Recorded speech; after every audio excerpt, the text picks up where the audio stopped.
Hey everybody, it's Nerdy30. I wanted to say thank you for joining me for episode 2 of Rig Respawn. This is a revised version of the previous video I uploaded due to some copyright strikes that I got. Anyhow, back to the video. So, our Alien X51 Revision 3 has been upgraded with a GTX 1066 gig to 16 gigabytes of RAM, and I replaced the hard drive with a 1 terabyte solid state drive. Here are the specs running on Windows 10. Up first is Fortnite. If you remember previously, we were running at performance mode, 60 frames, FPS locked, and 75% render scale of 1080p. This time, we were running DirectX 11, 160 FPS locked, 100% resolution scale, and all settings low, minus view distance was set to far.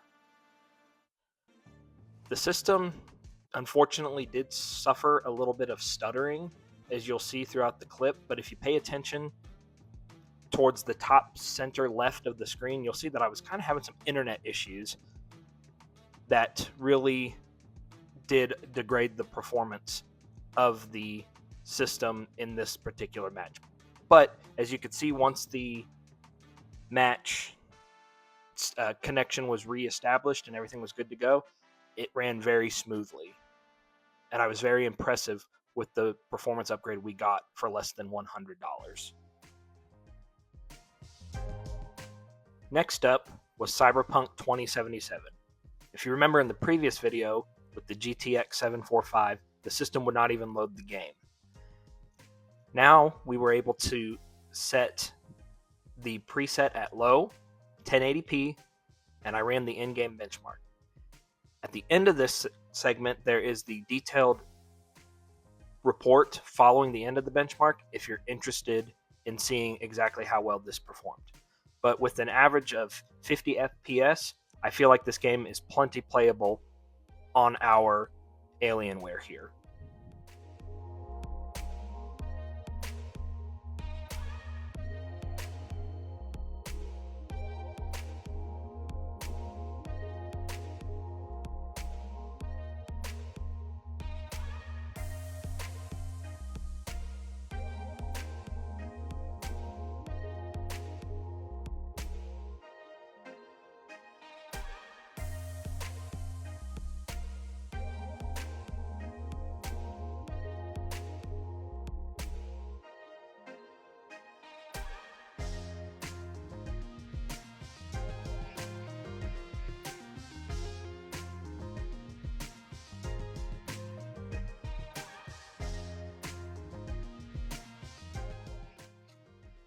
Next up is GTA 5 Enhanced Edition with the very high preset for the graphics setting turned on. The game ran at a solid 60 FPS with the very, very minor dip to maybe 58 or so, but was very, very playable and very enjoyable.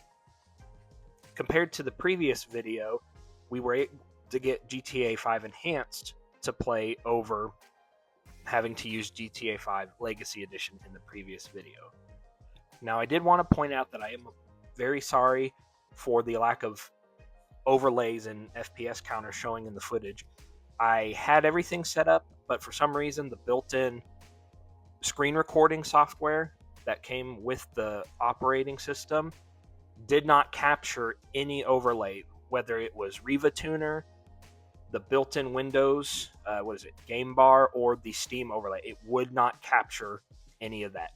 However, I have since upgraded the system to Windows 11 and have decided to keep it and use it as a secondary PC in my home. And with the fresh install of Windows 11, all the overlays show up and the screen recording software records it as it shows. So I don't know what the hiccup was, so I do apologize for not having those numbers on hand. But as you can see from the footage, everything's very playable, very stable, and was really enjoyable.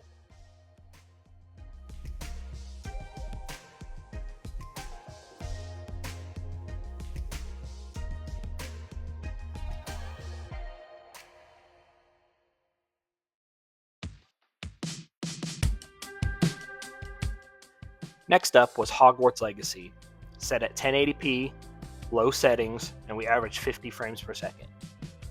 Now, I feel like the 1066 gig could probably handle tweaking the settings a little higher, but for some reason in this game, whenever I turn the graphics preset to medium or higher, the backgrounds would flash in and out.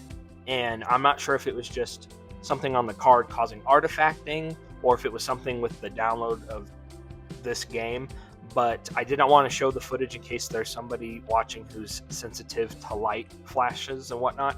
But the system looked very good at 1080p, and I don't believe it was the graphics card because I had no other issues in other games, but I did have issues in the previous segment that I mentioned with the screen recording software.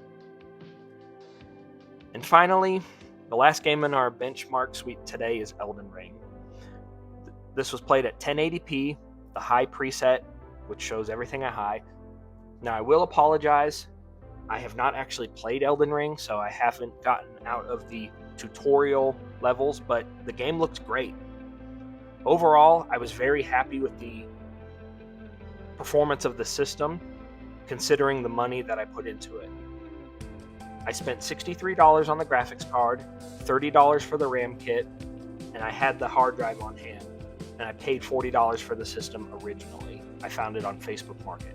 So for under $150, i.e. the price of an Xbox One X, I think we got very, very comparable performance. So if you liked what you saw and you like budget PC content, please consider giving the channel a like and subscribe. I'll see you next time. I'm Jake with Nerding in My 30, and I'm signing out.